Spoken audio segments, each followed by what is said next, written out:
There are men who become monsters because they were born cruel.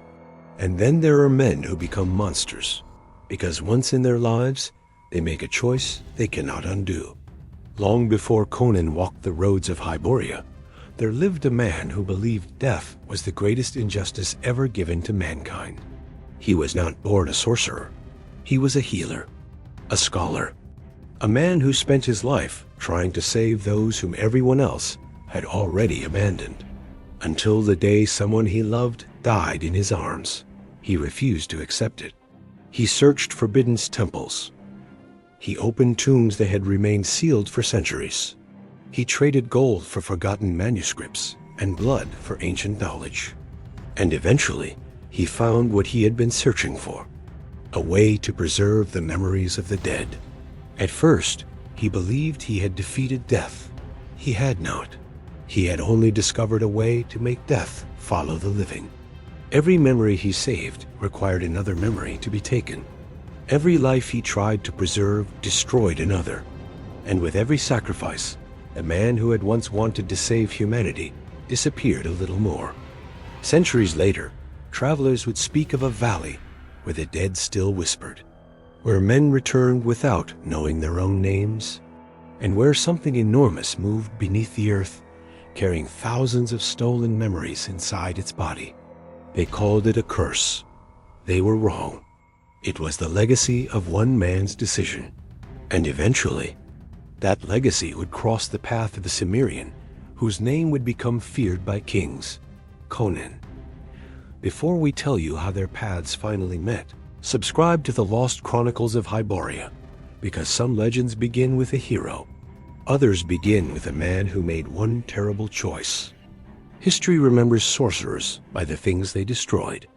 It rarely remembers what they were before they became monsters. Long before the kingdoms of the Hyborian age carved their names into stone, before priests filled their temples with forbidden prayers, there lived a man whose name would eventually disappear from every honest record. He was not a conqueror. He was not a king. He carried no sword, commanded no army, and desired no throne. He was a healer.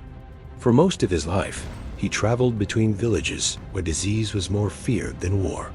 He treated soldiers after battles, women during difficult births, and children whose bodies had become too weak to fight the fevers that swept through poor settlements. He had seen men survive wounds that should have killed them. He had watched others die from illnesses that seemed almost harmless. And over the years, one question began to follow him wherever he went.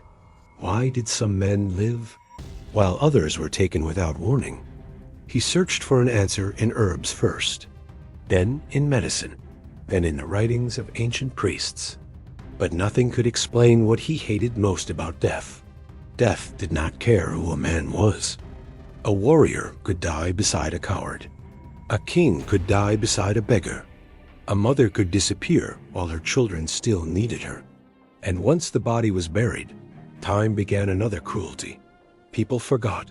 They forgot the sound of a voice, the shape of a face, the small habits that made a person different from everyone else.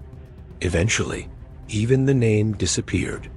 The healer began to believe that this was the true injustice of death. Not that the body stopped breathing, but that the person eventually ceased to exist in the memories of the living. Then the winter came.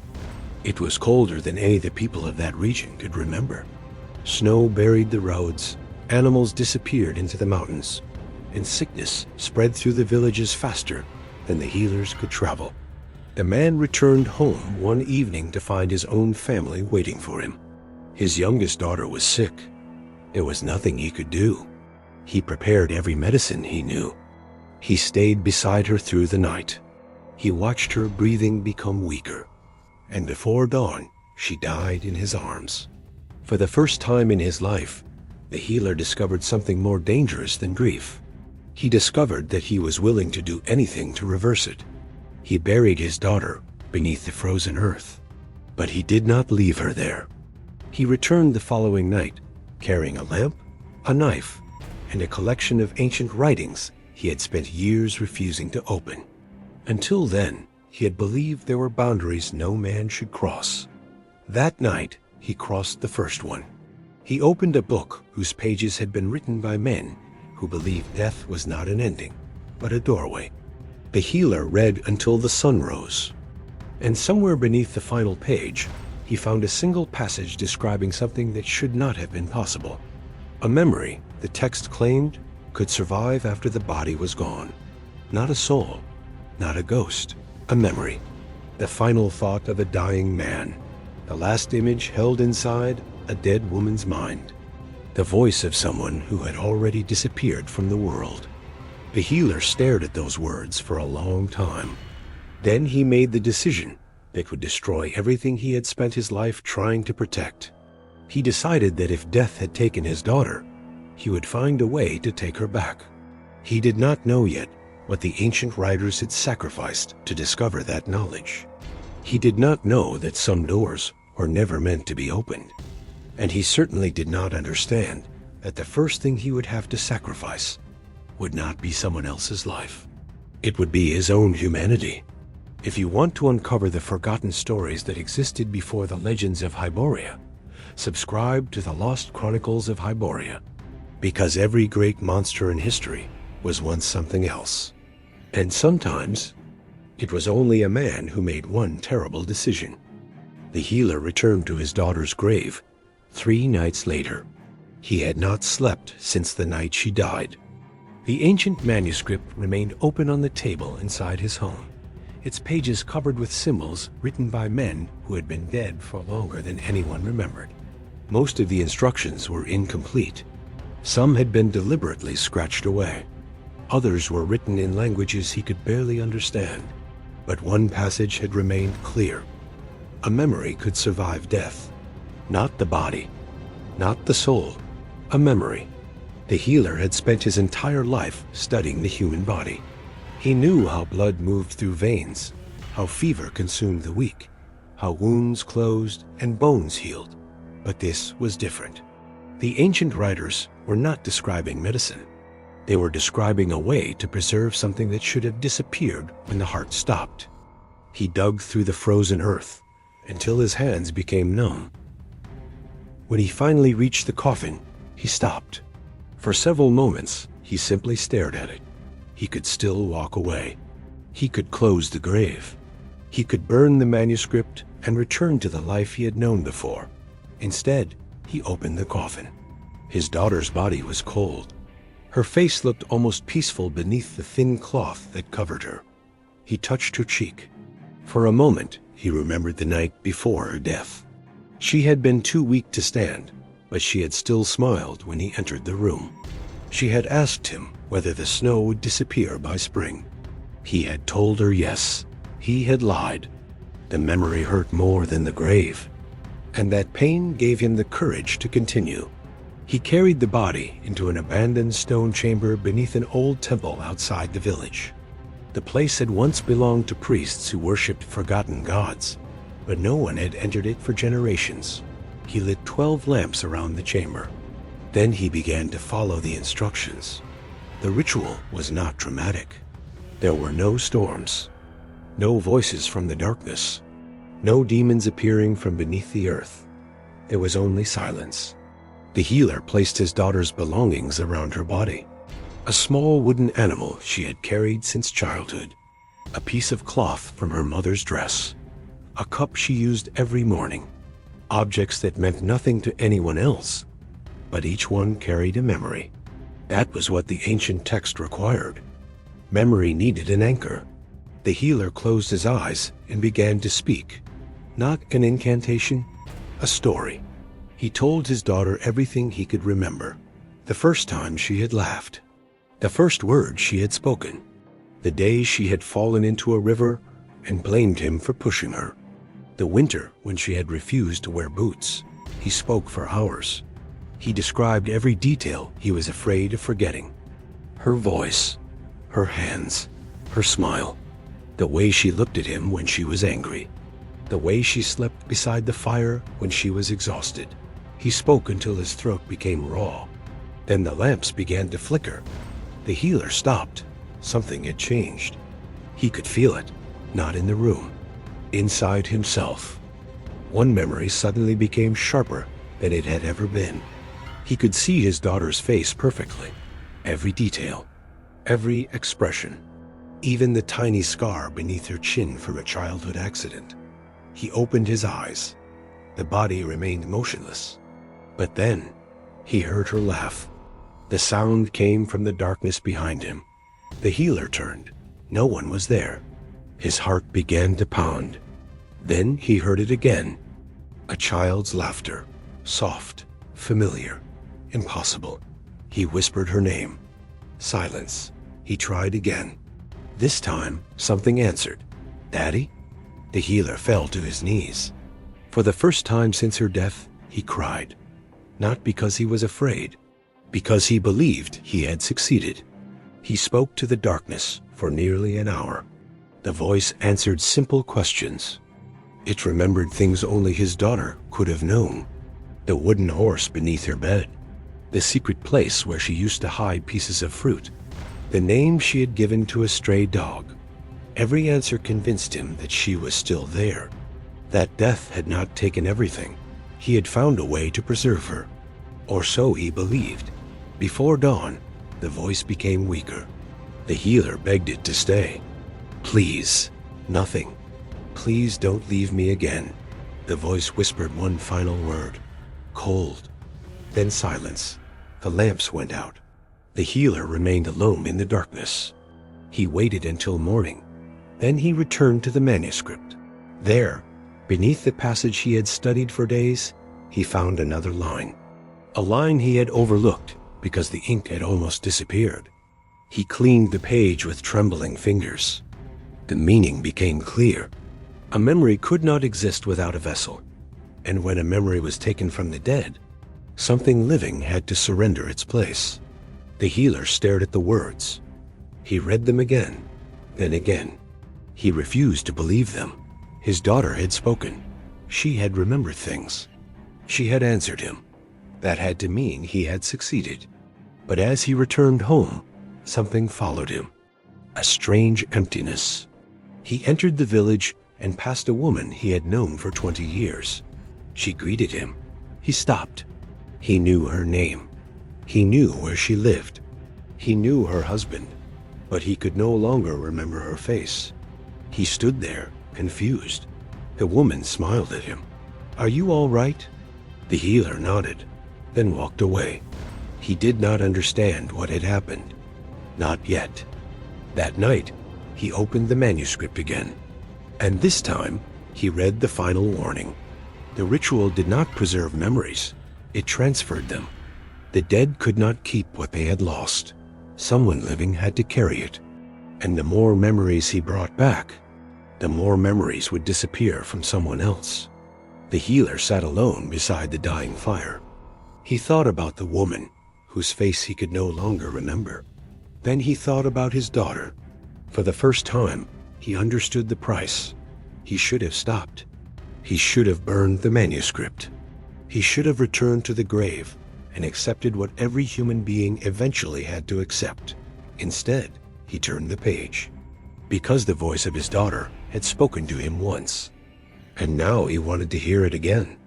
That was the moment the healer stopped trying to defeat death. He began trying to defeat the price of it. And that decision would cost far more than his daughter's life. The healer told himself he would only do it once. One more ritual. One more memory. One more chance to hear his daughter's voice without paying the terrible price demanded by the manuscript. He spent the next several days searching for another explanation. He visited old priests. He questioned travelers who had crossed distant kingdoms. He searched libraries belonging to temples that had forgotten his name. Every answer led him back to the same conclusion. The ritual worked, but it was never meant to be used more than once.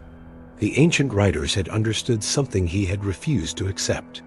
Death was not a door that could simply be opened. It was a boundary. And every time he pulled something across that boundary, something else had to remain behind. The healer understood the danger. He simply believed he was strong enough to control it. His first victim was not a stranger. That was what made the decision easier. An old man lived at the edge of the village, alone in a small stone house, surrounded by dead trees. He had no children, no wife, no one who visited him except the healer, who had treated him for years. The old man had become confused with age. Sometimes he forgot where he was. Sometimes he forgot the names of people he had known his entire life.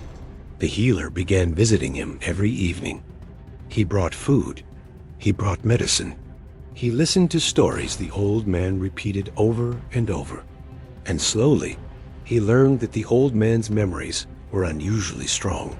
He remembered his childhood. He remembered the face of his mother. He remembered the first winter he had survived alone in the mountains. He remembered the sound of his wife's voice, even though she had been dead for 30 years. Those memories were exactly what the healer needed. One evening, the old man looked at him across the fire. "You've been asking strange questions." The healer said nothing. The old man smiled. "You want something from me." The healer lowered his eyes. "I want to help someone." The old man studied him for a long moment. "Someone who is already dead?" The healer froze. The old man laughed softly. "I've lived long enough to recognize grief." That night, the healer left without performing the ritual. He almost convinced himself that he had changed his mind. Almost. Then, as he reached his home, he heard the voice of his daughter. "Daddy?" He stopped. The voice came from inside the house. He opened the door. Nothing. Again. "Daddy?" He searched every room. No one was there. The voice came one final time. "Don't let me disappear." That sentence destroyed the last piece of restraint he had. The following evening, he returned to the old man's house. This time, he carried the manuscript. The old man saw it immediately. He did not ask what it was. He simply looked at the healer and sighed. "You already made your choice." The healer could not answer. The old man closed his eyes. For several moments, neither man spoke. Then the old man said something the healer would remember for the rest of his existence. "If you take what I remember, you take what I am." The healer knew he was right. He did it anyway. The ritual lasted less than an hour. There was no blood, no screaming, no visible violence. The old man simply sat beside the fire while the healer spoke the ancient words. One by one, memories began leaving him. His childhood home, his mother's face, the mountains where he had hunted as a young man, his wife's voice, his first snowfall, the names of his brothers. The memories did not disappear into the air. They entered the healer. He felt them. He suddenly remembered a woman he had never met.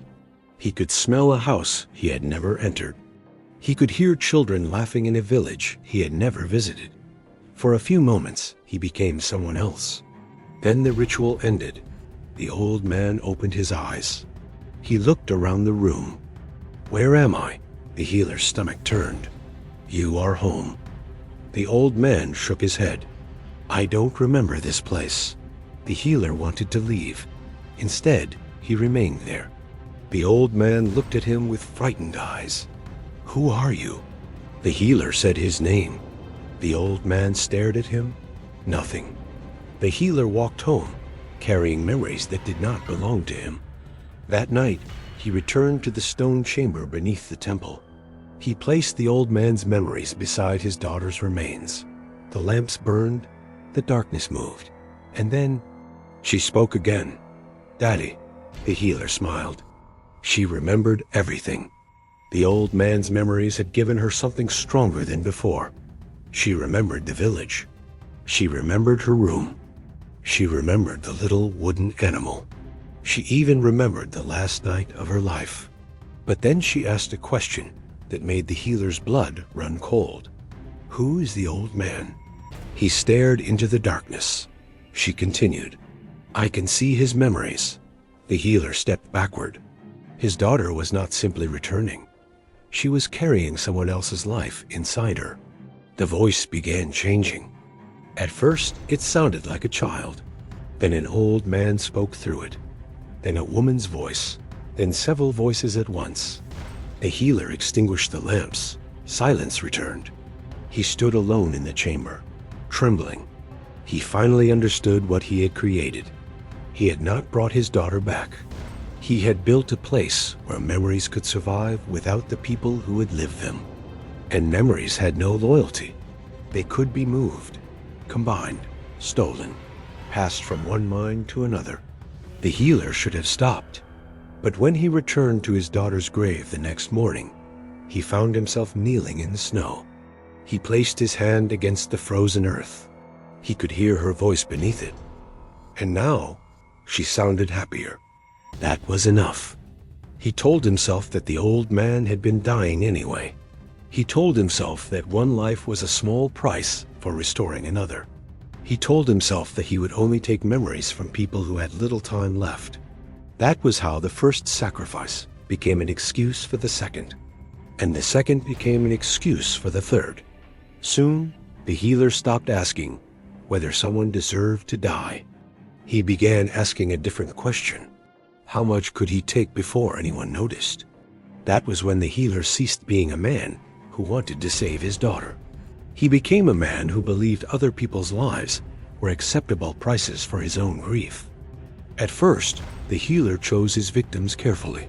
Old men with no families, travelers who had no reason to be missed, soldiers wounded so badly that everyone already expected them to die.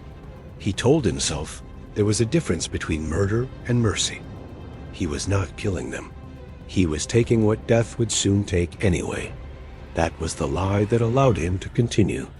Every few nights, another person disappeared from the village. Sometimes the healer claimed they had died from fever. Sometimes he said they had wandered into the mountains. Sometimes there was no explanation at all. And because the people trusted him, few questioned his stories. After all, he had spent decades saving their lives. Who would suspect the man who had once carried sick children through the snow? But something inside the healer was changing. He no longer entered the stone chamber with fear. He entered with purpose. The lamps were prepared before sunset. The manuscript was placed open upon the altar, and beside it, he began keeping small wooden boxes. Each box contained something that belonged to a dead person. A ring, a child's toy, a piece of cloth, a broken knife, a lock of hair. Objects that meant nothing to the healer, but each carried a memory. He discovered that memories became easier to preserve when they were attached to something the dead had loved. So he began collecting them. One box became 5. 5 became 20. Soon the chamber beneath the temple was filled with them. The healer's daughter spoke more often now. Sometimes her voice sounded exactly as it had when she was alive. Sometimes it changed. She could remember things she had never experienced. She knew the names of strangers. She spoke about places she had never visited. She described battles that had happened before her birth. At first, the healer believed this was proof that his work was succeeding. Then one night, she asked him a question. "Father, whose memory is this?" The healer looked up. She was describing a village hundreds of miles away. A village he had never visited. She described a house, a woman, 2 children, a winter morning. Then she began crying. The healer asked why. She answered with a voice that was not hers. Because they died afraid. He stopped breathing. The voice changed again. Then another memory surfaced. A soldier, a fisherman, an old priest, a young woman.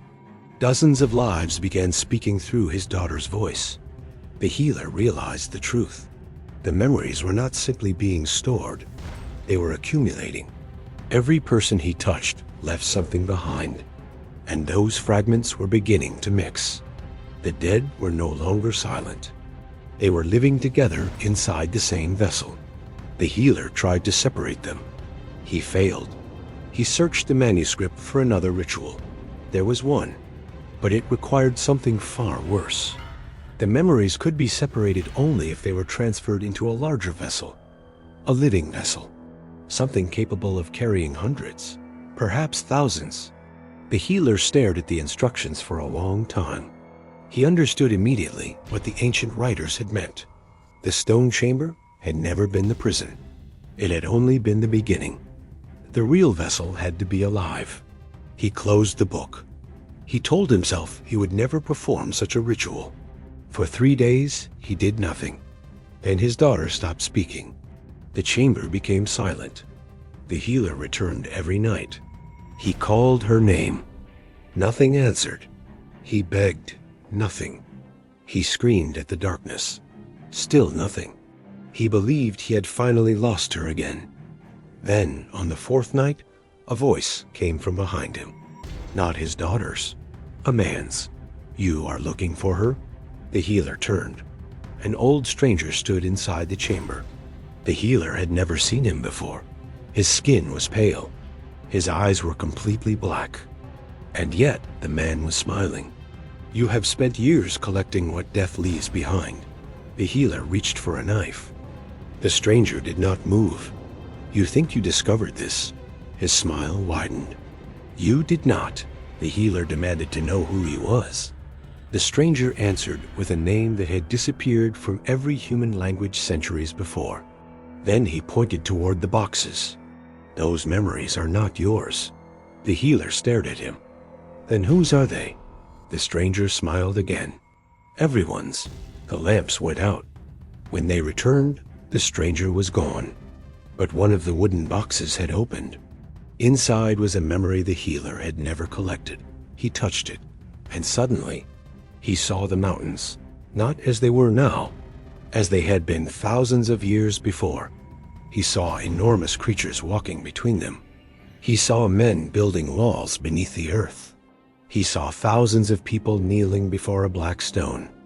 And he saw something beneath that stone, something enormous, something that was not dead, something that was waiting.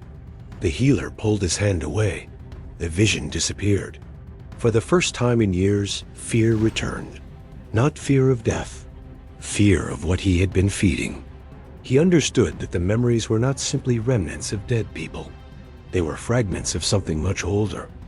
Something had been trapped beneath the mountains long before his daughter was born.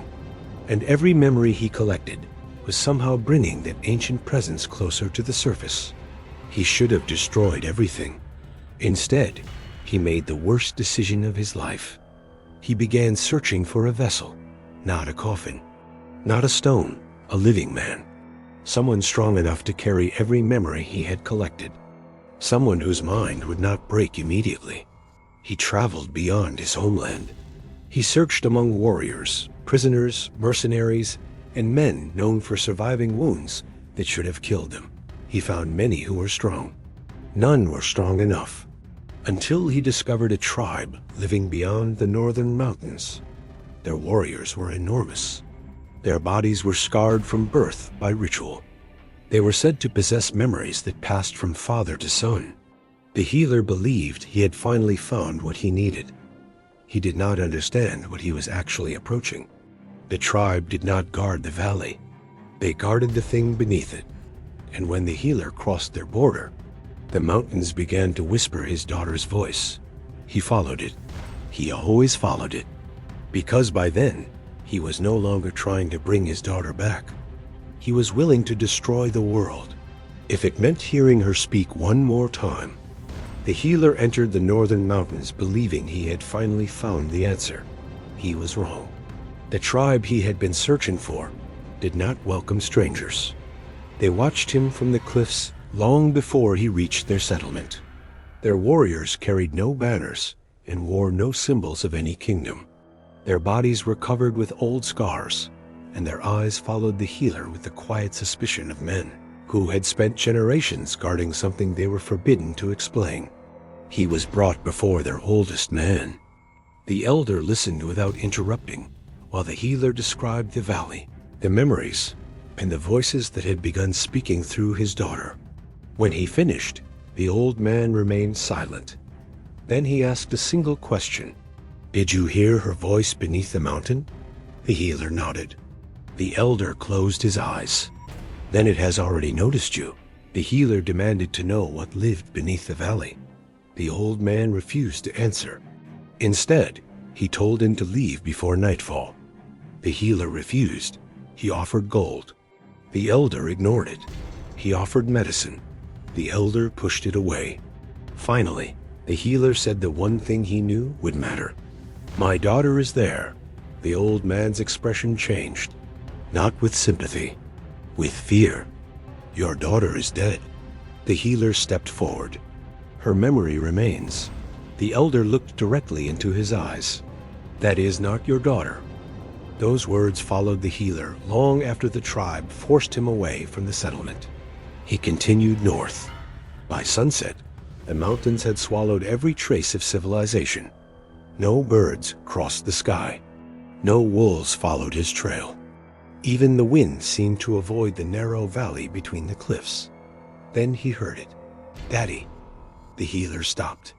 His daughter's voice came from somewhere ahead, soft, frightened, exactly as he remembered it. He followed. The deeper he walked, the older the valley became. Black stones emerged from beneath the snow.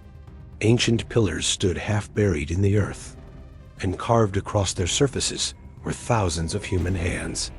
Some belonged to adults. Others were tiny, children, all reaching toward the same place. The healer placed his hand against one of the carvings. A memory entered his mind. A woman screaming, a child running through snow, a warrior kneeling beside a black stone. He pulled his hand away. The vision disappeared. He stared at the carving. Then he understood. The stones were not decorations. They were records. Every hand represented someone who had entered the valley, someone who had left a memory behind. The healer continued forward. At the center of the valley, he found a circular chamber carved directly into the mountain. There was no door, only a narrow opening in the stone. Inside stood a massive black monolith. It was taller than any man. Its surface was covered with cracks that pulsed faintly beneath the darkness. The healer approached. "Daddy," the voice came from the stone. He reached out. The moment his fingers touched it, thousands of memories exploded through his mind. He saw people he had never known. Children dying beside their mothers. Kings begging for mercy. Warriors screaming beneath unfamiliar skies. Entire villages disappearing beneath fire. Every life existed for a single instant inside his mind. Then they were gone. He collapsed onto the stone floor. When he opened his eyes, someone was standing across the chamber. His daughter. She looked exactly as she had on the last morning of her life. The same face, the same hair, the same small scar beneath her chin. The healer began to cry. He crawled toward her. She smiled. "Father." He reached for her. His hand passed through her body. She was not flesh. She was memory. But she felt real enough. "Take me home," she whispered. The healer nodded. Then the girl looked behind him. Her expression changed. "Do not let it wake." The healer turned. The chamber was empty. When he looked back, his daughter was gone. The monolith pulsed. Once, the entire mountain trembled. A voice emerged from the darkness. Not one voice. Thousands. "You brought us more." The healer stumbled backward. The spirits began appearing around him. First dozens, then hundreds, then thousands. They filled the chamber without touching the ground. Faces appeared within the darkness. Faces of men he had taken memories from. Faces of people he had never met. Faces from the visions. All of them looked at him. And then he understood the truth the northern tribe had spent generations protecting. The valley was not a place where memories were preserved. It was a prison. The people whose memories had been stolen had become part of it. Their identities had been stripped from their bodies and absorbed into something much older. The healer had not discovered the secret. He had been feeding it. Every ritual had strengthened the prison. Every memory he transferred had added another fragment to the thing beneath the mountain. And his daughter had become the voice it used to reach him. The healer backed away from the monolith. For the first time, he understood why the ancient writings had survived. They were never instructions for defeating death. They were instructions for feeding the prison. The ancient healers had not discovered immortality. They had discovered a way to keep something alive, and they had needed men like him to continue the work. The spirits moved closer. The healer raised his knife. There were too many. He could not fight them. Then the monolith spoke again. "Give me your memory." The healer froze. "Give me the first one." He understood immediately. His daughter's memory. The first memory he had preserved. The first life he had stolen. The first sacrifice. If he surrendered it, perhaps the voices would disappear. Perhaps the valley would release him.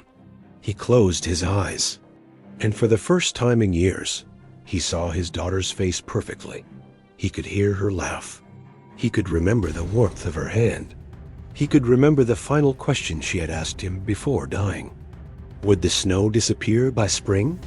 The healer opened his eyes. No, the spirit stopped. The monolith trembled. He had finally understood what the creature wanted. It did not want his memories. It wanted his willingness to sacrifice them. It wanted him to believe that love justified taking from others. And the healer had already proven that belief could turn a good man into something worse than a monster. He turned toward the exit, but the mountain closed behind him. The black stone split open. Something moved beneath it, something enormous, something that had been waiting in darkness for centuries. The healer heard his daughter's voice one final time. "Father." He turned. Her face was no longer the face of his daughter. It was the face of everyone he had sacrificed. And behind those thousands of stolen faces, something ancient opened its eyes. The healer had finally found the vessel he had been searching for. It was not a man. It was the valley itself. And now, the valley had found him. The healer ran. For the first time since he had opened the ancient manuscript, he was no longer chasing death. He was running from what he had created. The passage behind him collapsed as he climbed through the mountain, black stone breaking apart beneath his feet. The voices followed him through every tunnel. His daughter's voice, the old man's voice, the voices of men he had never met. Thousands of them. They did not scream, they whispered. They called his name. They begged him to stop. They begged him to return. And beneath all of them, something much deeper laughed. The healer reached the surface just before dawn. He fell into the snow and crawled away from the mountain. For several minutes, he simply breathed. The valley remained behind him, silent. Nothing followed. He almost believed he had escaped. Then he heard footsteps. 1, 2, 3. He turned. The snow behind him was untouched. No footprints, yet the footsteps continued. They were coming from inside his own mind. The healer pressed his hands against his ears. "Leave me." The voices stopped. Then his daughter's voice whispered, "You promised." He froze. He had promised. Not to her, to himself. He had promised that he would never abandon her again. That promise had become more important than everything else. His morality, his friends, his patience, the people he had killed, even his own humanity. He returned to the village. But the man who came back was no longer the healer everyone remembered. He stopped treating the sick. He stopped visiting the dying. Instead, he began searching for stronger vessels. The first had been the old man, then soldiers, then prisoners, then warriors. Each one carried more memories than the last, and each ritual made the voices stronger. The healer discovered that some men could carry hundreds of memories without dying. Others could carry thousands, but none could carry them forever. Their bodies changed. Their skin became pale. Their eyes lost their color. Some forgot their own names. Others forgot how to speak. Eventually, they became empty. Walking bodies filled with memories that belonged to everyone except themselves. The healer called them vessels. The villagers called them monsters. He no longer cared what they were called. He had a new problem. The memories were escaping. They began appearing outside the bodies. A woman would suddenly remember a childhood that had never happened. A soldier would wake screaming about a battle fought centuries before his birth. Children began speaking in the voices of dead men. Entire families started dreaming about places they had never seen. The valley was spreading. The healer understood why. The memories were no longer being contained. They were searching for somewhere to go. And every living mind was a potential vessel. He began building walls around the temple, then underground chambers, then entire tunnels beneath the mountain.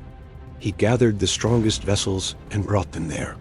He chained them together, not because he wanted to punish them, because he believed they were the only thing keeping the memories from escaping.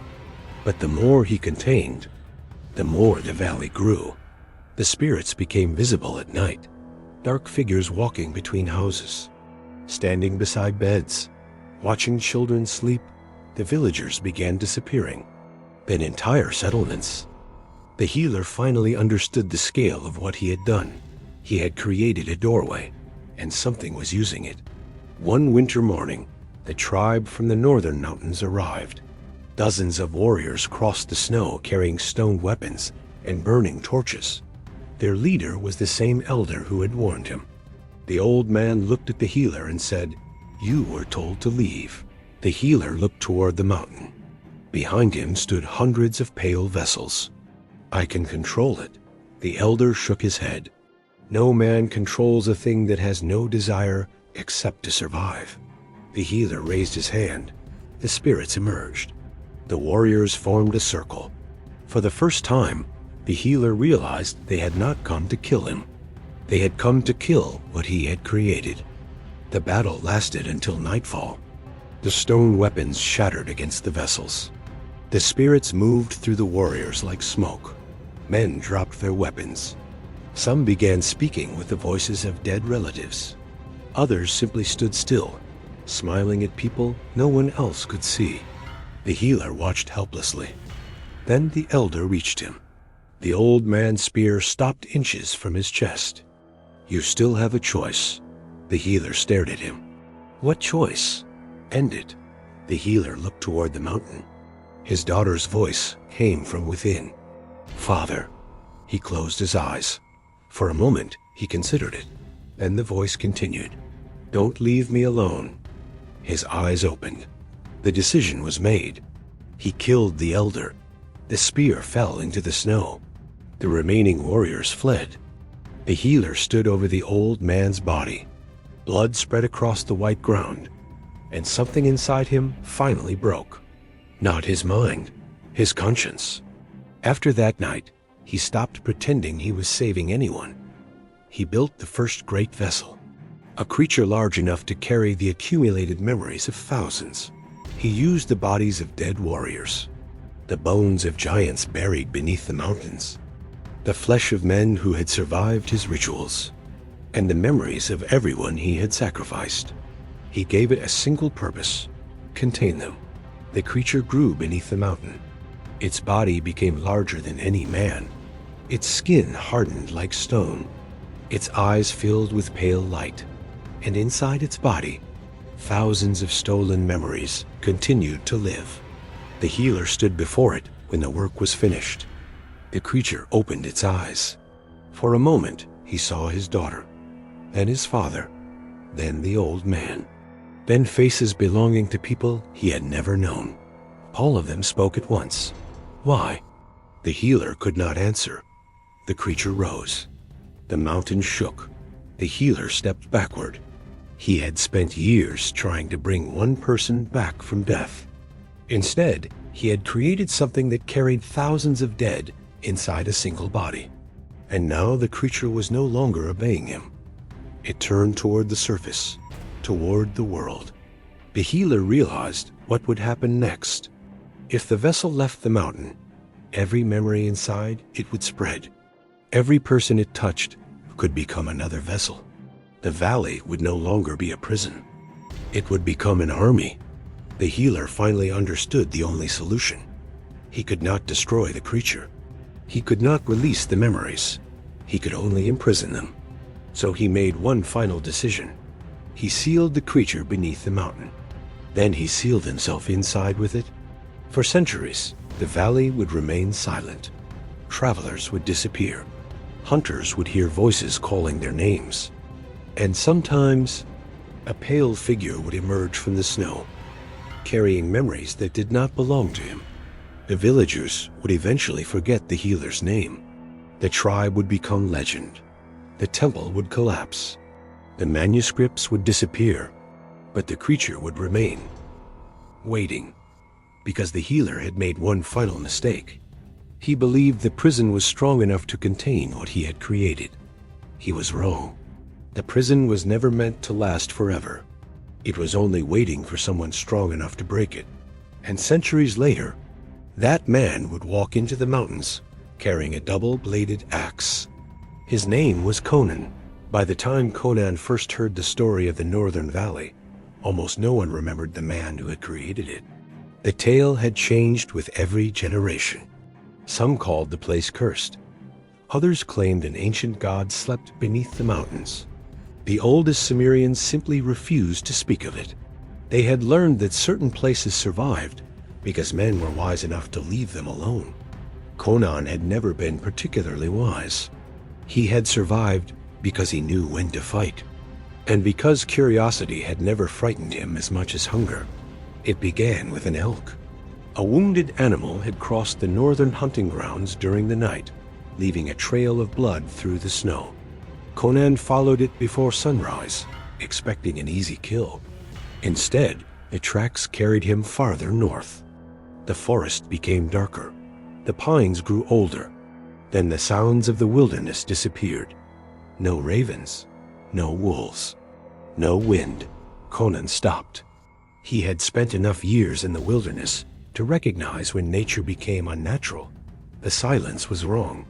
He placed one hand on the haft of his double-bladed axe and continued. The blood trail ended beneath a black stone arch.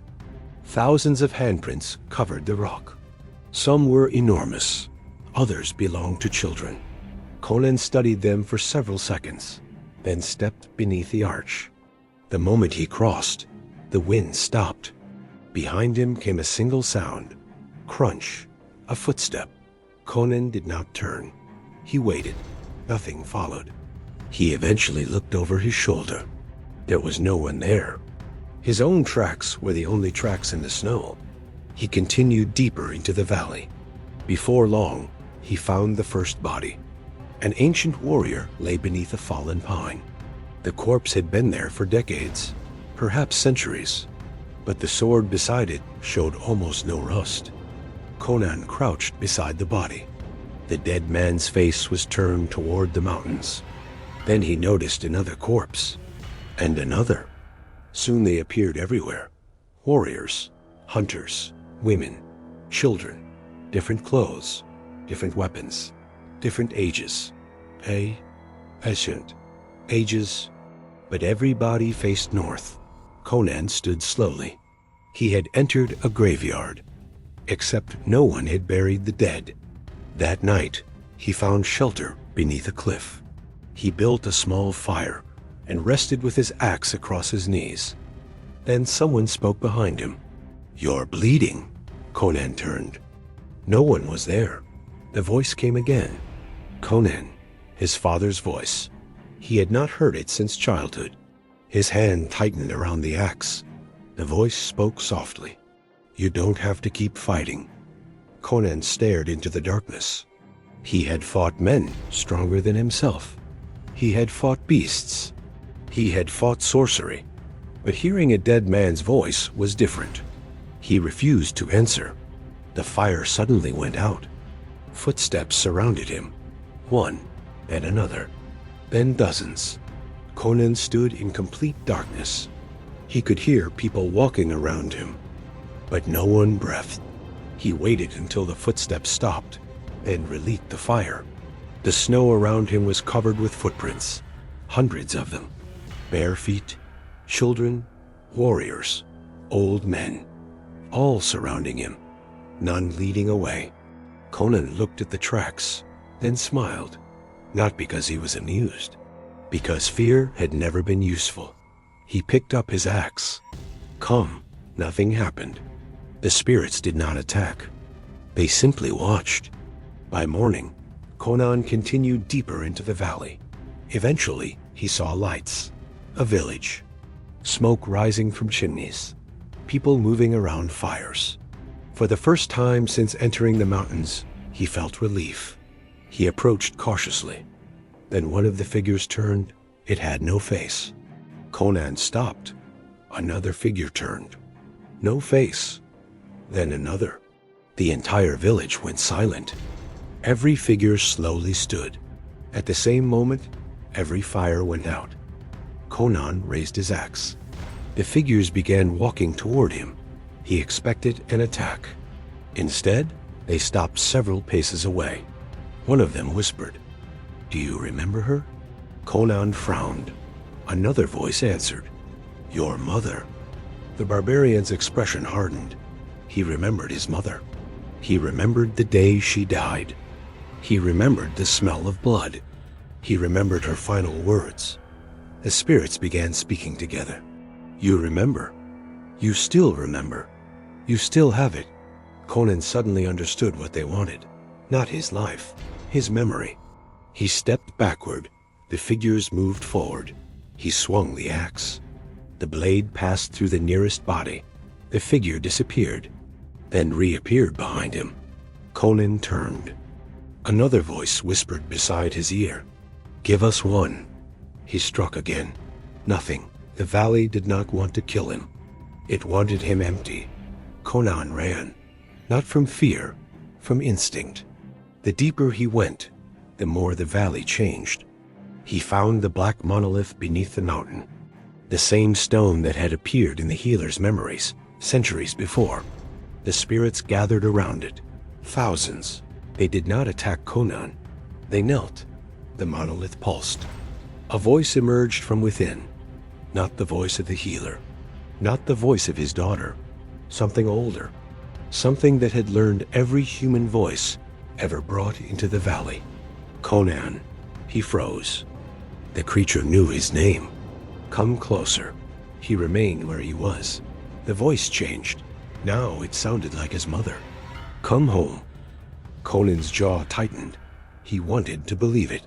That was the danger. The voice began showing him memories. His childhood, his village, his father, his mother, battles he had fought, men he had killed, women he had loved, faces he had forgotten. The valley showed him everything. Then it offered him something he had never expected. A chance to remember everything perfectly. Every face, every voice, every moment. All the things time had slowly stolen from him. The price was simple. One memory. The valley only wanted one. Conan stood before the monolith. The spirits waited. The voice whispered, "Give me one." For a moment, he almost did. Then he noticed something. The spirits were not looking at him. They were looking at the axe in his hand, not because they feared it, because they remembered it. The weapon had been carried by his people for generations. It was not merely steel. It was proof that men could lose everything and still choose to fight. Conan understood. The valley did not understand strength. It understood memory. And the one thing it could not take was a decision made in the present. He raised his axe. The monolith trembled. The spirits screamed. And somewhere beneath the mountain, something enormous began to wake.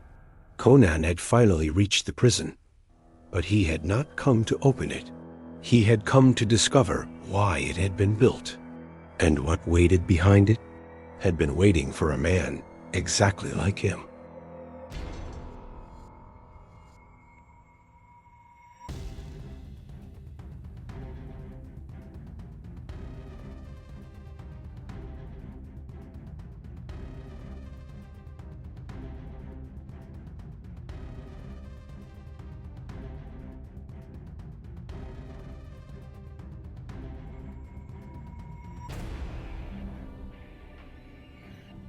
For centuries, the dead had waited, and now something was coming out.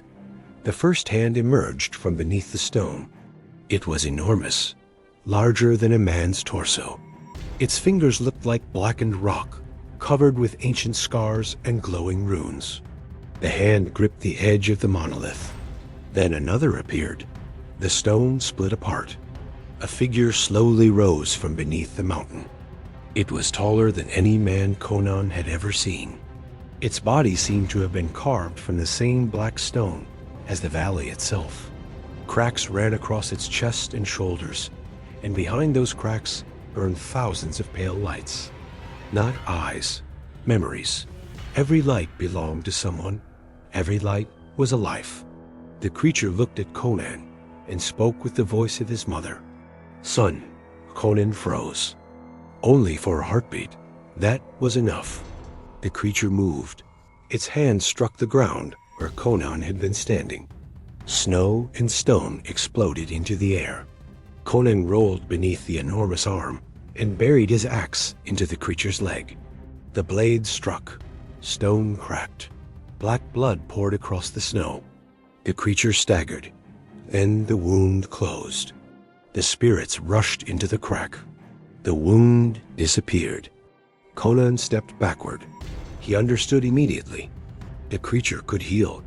But that was not what frightened him. It had used the spirits as part of its body. Every dead person in the valley was helping it survive. Conan attacked again. The axe struck its ribs. Another crack appeared. The creature screamed. Thousands of voices screamed with it. Men, women, children, kings, warriors, people who had died centuries before Conan was born. The sound shook the mountain. Conan nearly dropped his weapon. Then one voice separated itself from the others. His mother's. "Stop." He looked up. The creature was no longer attacking. It stood motionless. And behind its enormous body, thousands of spirits had gathered. For the first time, Conan saw their faces clearly. They were not monsters. They were people. People who had been trapped for generations. Some looked frightened. Others looked exhausted.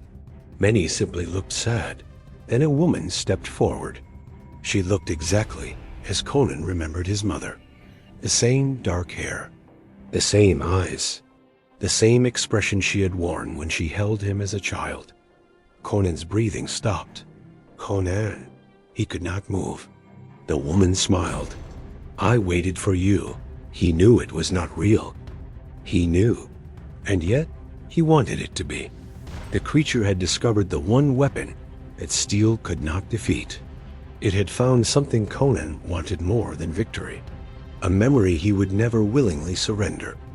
His mother reached toward him. "You can stay." The valley became silent. No more battles. No more blood. No more losing people. Conan stared at her. For the first time in years, he felt something close to peace. He could stay. He could forget the cold. Forget the wars. Forget the men he had killed. Forget the kingdoms that would one day fear his name. He could simply become a son again. The creature whispered, "Give me the warrior. Keep the boy." Conan lowered his axe. The spirits moved closer. The woman smiled. Then Conan noticed something. His mother's hand. There was no scar. The scar beneath her palm was missing. The same scar he had remembered since childhood. The creature had copied her face, but it had not copied the memory perfectly. Conan looked into her eyes. "You are not her." The smile disappeared. The creature screamed. The illusion shattered. Thousands of faces dissolved into darkness. Conan raised his axe. He finally understood what the healer had never understood. Memories were not people. They were fragments. They could be copied, moved, stolen, but they could never replace the person who had created them. The creature charged. Conan ran toward it. Not away. The enormous hand swept across the valley. He jumped. The claws passed beneath him. He landed on the creature's arm and climbed. The mountain shook with every movement. The spirits screamed around him. Some tried to pull him away. Others whispered his name. Conan kept climbing. He reached the creature's shoulder, then its neck, and finally he saw the center of its chest. A black rune burned beneath the stone, the same symbol that had appeared in the healer's ancient writings. The prison was not inside the creature. The creature was the prison, and the rune was the lock. Conan raised his axe. The creature grabbed him. Its fingers closed around his body. Bones screamed beneath the pressure. The axe fell from his hand. The creature lifted him toward its face. Thousands of memories flooded into Conan. He saw cities that no longer existed, kings whose names had vanished, wars erased from history, families whose bloodlines had ended centuries ago. He saw the healer, a young man, a father, a grieving man kneeling beside his daughter's grave. Then he saw the moment everything changed. The healer looked at his daughter's memory and chose the lives of others as payment. Conan understood. The monster had not been born beneath the mountain. It had been created by a choice, a human choice. And every monster that followed had been another consequence. The creature tightened its grip. Conan could barely breathe. His vision darkened. Then he remembered something simple. The weight of his axe. He could no longer see it, but he knew where it had fallen. He reached downward. His fingers touched the handle. The creature roared. Conan pulled the axe free and drove the blade directly into the rune. The world went silent. The black symbol shattered. A wave of white light erupted from the creature's chest. The giant released Conan. He fell through the air and crashed into the snow. Above him, the creature began breaking apart, not into stone, into memories. Thousands of spirits poured from its body. They rose into the sky like snow caught in an invisible wind. Faces appeared, then disappeared. Some smiled, some cried, some simply closed their eyes. The valley began collapsing around Conan. The black monolith split apart. The ancient pillars fell. The spirits rose higher, and among them, Conan saw his mother one final time. She did not speak. She simply smiled. Then she vanished. The mountain became silent. Conan tried to stand. His body screamed with pain. His axe was still in his hand. He looked toward the place where the creature had stood. Nothing remained. The prison was gone. The dead were finally free. But something was wrong. Conan searched his mind. He remembered the village, his father, his childhood, the first sword he had ever held, the first man he had killed. He remembered almost everything. Almost. There was one empty place. A memory had disappeared. He could feel the shape of it. He knew it had once existed, but he could no longer reach it. He knew it belonged to his mother. He remembered her voice. He remembered her hands. He remembered the warmth of her embrace. But he could no longer remember her face. Conan stood alone in the snow. For a long time, he said nothing. Then he looked toward the mountains. The wind returned. The snow began falling again. And somewhere far beneath the earth, the last whisper disappeared. Conan walked away. He never told the Cimmerians what he had seen. He never spoke of the healer. He never described thousands of dead who had waited beneath the mountain. And when old men later asked him whether the valley truly existed, he only said, "Some places are better forgotten." Years passed. The story became a rumor, then a legend, then nothing. The mountains remained. The valley remained. But the voices were gone. The healer's name disappeared completely from history. Only one thing survived. A warning carved into the black stone before the mountain collapsed. It had been written by the first men who entered the valley. 4 words. What you remember lives. And perhaps that was the greatest lesson the dead had left behind. Death does not always destroy a man. Sometimes it is what he refuses to let die that destroys everything around him. The healer had wanted to save one memory. He sacrificed thousands. He wanted to bring his daughter back. Instead, He created something that carried the dead for centuries. And when Conan finally faced it, he discovered that even the strongest man in Hyboria could not save everything. Some things must be lost, some memories must fade, and some wounds remain forever. Conan returned to the mountains alone. He carried his axe. He carried his scars. He carried the weight of every battle that had made him who he was. But he no longer carried the face of his mother. That memory was gone. And perhaps that was the price the valley had demanded all along. Not his life, not his strength, not his freedom. A piece of the man beneath the legend. The part of Conan that existed before kings knew his name. Before armies feared him. Before the world called him a barbarian. And that is why the oldest Cimmerian stories never speak of the valley as a place where Conan defeated a monster. They say something else. They say Conan entered the mountains as a man and returned as a legend. But legends, like memories, always leave something behind.